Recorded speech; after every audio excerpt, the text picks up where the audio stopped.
जय श्री कृष्णा। आप सभी को पौष मास के शुक्ल पक्ष की एकादशी की ढेरों शुभकामनाएं। आज हम बात करेंगे पौष मास के शुक्ल पक्ष की जो एकादशी है, जो 2025 की पहली एकादशी होगी, जनवरी महीने में आने वाली पहली एकादशी होगी। इसका व्रत किस दिन किया जाएगा तथा एकादशी 2 दिन है तो व्रत के लिए कौन सा दिन उत्तम रहेगा, यह बताएंगे। साथ ही आपको बताएंगे पारण आपको कब करना है तथा पारण का समय क्या है, सुबह सुबह पारण करना है या दोपहर को पारण करना है, द्वादशी कब समाप्त होगी, व्रत के नियम क्या रहेंगे, भोग क्या लगाना है, भगवान के व्रत को रखने के लिए कौन सी कथा सुननी है तथा पूजन कैसे करना है और व्रत पारण की विधि क्या रहेगी। इस प्रकार से संपूर्ण जानकारी आपको इस वीडियो के माध्यम से हम देंगे अपने व्रत की सफलता के लिए, भगवान श्री हरि की कृपा प्राप्त करने के लिए। अगर ये वीडियो आपको अच्छी लगे तो कमेंट बॉक्स में जय श्री कृष्णा ज़रूर लिखें। कहा जाता है कि जब भगवान का नाम लिखा या बोला जाता है तो उससे एक ऊर्जा उत्पन्न होती है जो कि सकारात्मक ऊर्जा होती है, यानी पॉजिटिव एनर्जी होती है और वह आपके जीवन में सकारात्मक परिवर्तन लेकर आती है। इसलिए आपको अवश्य ही लिखना चाहिए तथा बोलना चाहिए। तो प्लीज़ कमेंट बॉक्स में जय श्री कृष्णा ज़रूर लिखें। पुत्रदा एकादशी हिंदू धर्म में अत्यंत महत्वपूर्ण व्रत माना जाता है। यह व्रत संतान प्राप्ति और संतान की सुख समृद्धि के लिए अति उत्तम माना गया है। पौष मास में आने वाला यह व्रत कई दंपतियों के जीवन में सुख समृद्धि लाने वाला होता है। साल 2025 की पहली एकादशी पुत्रदा एकादशी ही है। ऐसे में इस दिन व्रत रखने से आप पूरे साल भर शुभ फल भी प्राप्त कर सकते हैं। ऐसे में आइए जान लेते हैं कि जनवरी के महीने में पुत्रदा एकादशी का व्रत कब रखा जाएगा तथा व्रत की विधि क्या है और हिंदू धर्म में इसका क्या महत्व है। सबसे पहले जानते हैं पुत्रदा एकादशी तिथि। साल 2025 की पहली एकादशी का व्रत जनवरी के दूसरे सप्ताह में रखा जाएगा। एकादशी तिथि 9 जनवरी से शुरू होकर 10 जनवरी तक व्याप्त रहेगी। एकादशी तिथि का जो आरंभ है वो 9 जनवरी 2025 दोपहर 12:23 से रहेगा तथा एकादशी तिथि की समाप्ति 10 जनवरी सुबह 10:20 तक रहेगी। उदया तिथि की मान्यता के अनुसार एकादशी का व्रत 10 जनवरी 2025 को रखा जाएगा।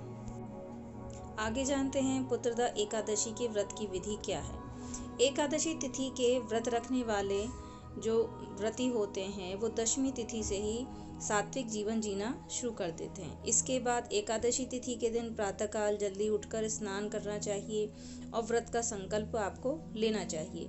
पूजा स्थल पर भगवान विष्णु की प्रतिमा या चित्र स्थापित करके इसके बाद भगवान विष्णु को गंगाजल, रोली, चावल, पुष्प और तुलसी दल अर्पित करना चाहिए। इसके बाद दीपक और अगरबत्ती जलाना चाहिए। वैसे हिंदू धर्म में अगरबत्ती को निषेध माना गया है तो आप सिर्फ धूप ही जलाएं। तत्पश्चात भगवान को फल, मिष्ठान और पंचामृत अर्पित करें। व्रत रखने वालों के लिए पूजा के दौरान पुत्रदा एकादशी की कथा सुनना या पढ़ना अनिवार्य माना गया है। कथा सुनने से व्रत का पूरा फल प्राप्त होता है। इस दिन व्रत रखने वालों को दिन भर भगवान विष्णु के नाम का जाप करना चाहिए। आप चाहें तो ओम नमो भगवते वासुदेवाय मंत्र का जाप कर सकते हैं।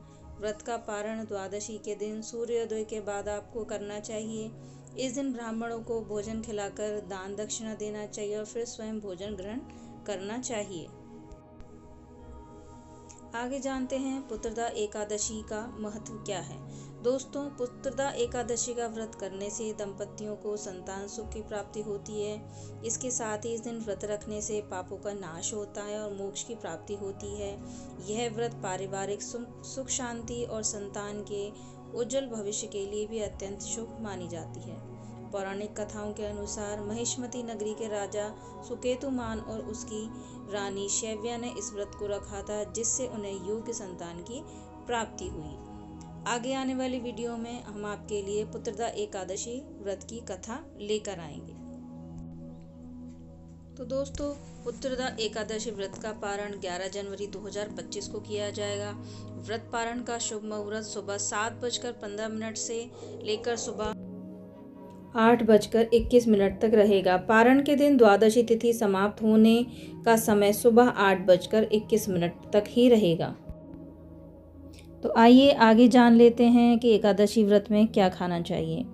तो दोस्तों, एकादशी व्रत पर जो साधक उपवास रख रहे हैं वे दूध, दही, फल, शरबत, साबूदाना, बादाम, नारियल, शकरकंद, आलू, काली मिर्च, सेंधा नमक, राजगीर का आटा आदि चीज़ों का सेवन कर सकते हैं। वहीं व्रती इस बात का ध्यान दें कि नारायण भगवान की पूजा के बाद ही कुछ खाना चाहिए। आइए आगे जान लेते हैं पुत्रदा एकादशी व्रत में क्या नहीं खाना चाहिए, जो निषेध है। तो दोस्तों, पुत्रदा एकादशी व्रत में चावल का सेवन नहीं करना चाहिए। इसके अलावा अन्न और नमक का भी सेवन वर्जित है। धार्मिक मान्यता है कि एकादशी के दिन चावल खाने से इंसान योनि से च्युत होकर उसको अगला जन्म रेंगने वाले जीव की योनि में मिलता है। साथ ही जातक को लहसुन, प्याज, मसूर की दाल और मांस नहीं खाना चाहिए। आगे जानते हैं पुत्रदा एकादशी व्रत के पारण में क्या खाना चाहिए। तो दोस्तों, पुत्रदा एकादशी व्रत के पारण में सात्विक भोजन करना चाहिए। पारण के दिन खीर, चावल, फल और घी खाना चाहिए। इसके अलावा आप चावल ज़रूर बनाएं द्वादशी तिथि के दिन। एकादशी व्रत के पारण में इन चीज़ों का सेवन नहीं करना चाहिए।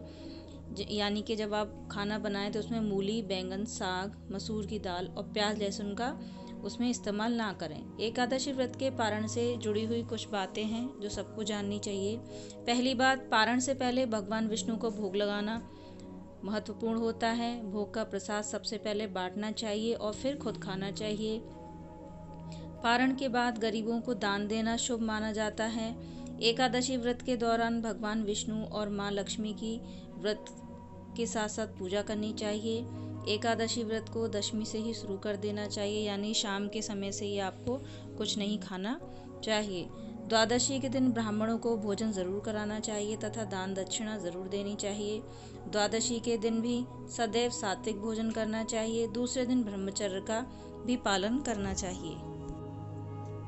तो दोस्तों, अपने व्रत का पारण सही समय पर कीजिएगा तथा आपका जो भी मनोरथ है व्रत के माध्यम से भगवान श्री हरि की कृपा से आपके सभी मनोरथ सिद्ध होंगे। वीडियो अच्छा लगे तो उसे लाइक अवश्य कीजिएगा और कमेंट में श्री हरि विष्णु ज़रूर लिखिएगा।